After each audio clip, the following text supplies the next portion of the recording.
អ្នកកំពុងរក MacBook Pro តាមដានវីដេអូនេះរហូតដល់ចប់ផងនឹងមានអ្វីពិសេសសម្រាប់អ្នកទាំងគ្នាអញ្ចឹងបងប្អូនទាំងអស់គ្នាឃើញហើយគឺភាគច្រើនខ្ញុំផ្សាយតែ iPhone iPad អញ្ចឹងហាងគ្នាយើងក៏មានលក់ពួក MacBook iMac Mac Mini Mac Studio ដែរប៉ុន្តែគាត់ថាខ្ញុំអត់សូវដែរបានចេញមកទេពីព្រោះផ្នែកហ្នឹងខ្ញុំឲ្យបងភារមគាត់អ្នកកាន់ទាំងអស់តែម្ដងអញ្ចឹងបើសិនជាបងប្អូនត្រូវការ MacBook ចាប់ពី Series Air និង Pro ចាប់ពី M2 ឡើងទៅបងប្អូនអាចឆានមកចូលក្នុង page គ្នាយើងកុំព្យូទ័រនេះបានខ្ញុំផុសទាំង page គ្នាយើង VIP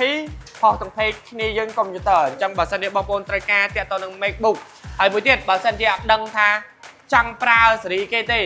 មានលុយតម្លៃតែប្រមាណដែលអាចប្រើបានសេរីគេក៏បងប្អូនអាចជួបជាមួយនឹងគាត់បានដែរតើជួបជាមួយនឹងគាត់ថាតើមានអ្វីដែលពិសេសខុសពីហាងដទៃបាទជំរាបសួរអ្នកនរគ្នាឥឡូវនេះយើងដូចបត់បង្ហាញអញ្ចឹងអ្វីដែលសំខាន់បងប្អូនតែងតែចង់បាន MacBook ប្រើប៉ុន្តែអត់ដឹងថាតើគួរយកប្រភេទណាអញ្ចឹងបងប្អូនអាចមកដល់ហាងផ្ទាល់អញ្ចឹងពួកខ្ញុំនឹងសិក្សាជាមួយថាអ្វីដែលដាក់ទៅសមនឹងការងារបងប្អូនអ្វីដែលស័ក្តិសមនឹងគួរធ្វើបែបណាអញ្ចឹងពួកយើងនឹង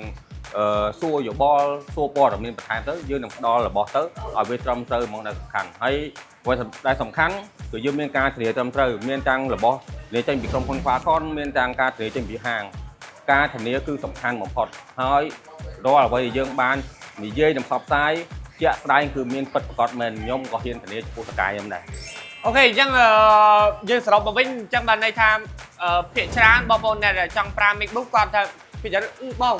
ខ្ញុំចង់ប្រើ MacBook តែខ្ញុំគួរទិញសេរីគេអញ្ចឹងអ្វីដែលពួកខ្ញុំត្រូវការបើសិនជាបងប្អូនអត់ដឹងថាគួរតែប្រើសេរីគេទេអញ្ចឹងបងប្អូនអាចការ៉ន់តែម្ដងបងប្អូនប្រាប់ពីទំហំការងាររបស់បងប្អូនទាំងនេះអូខេខ្ញុំយកទៅធ្វើគេ Office ខ្ញុំយកទៅធ្វើគេកាត់វីដេអូខ្ញុំយកទៅធ្វើគេដើម្បីកែរូបភាពយកទៅកាន់ page ឬក៏យកទៅធ្វើអ្វីមួយហើយនៅមួយទៀតកញ្ចប់ចំណាយអូខេខ្ញុំមានឥឡូវទៅ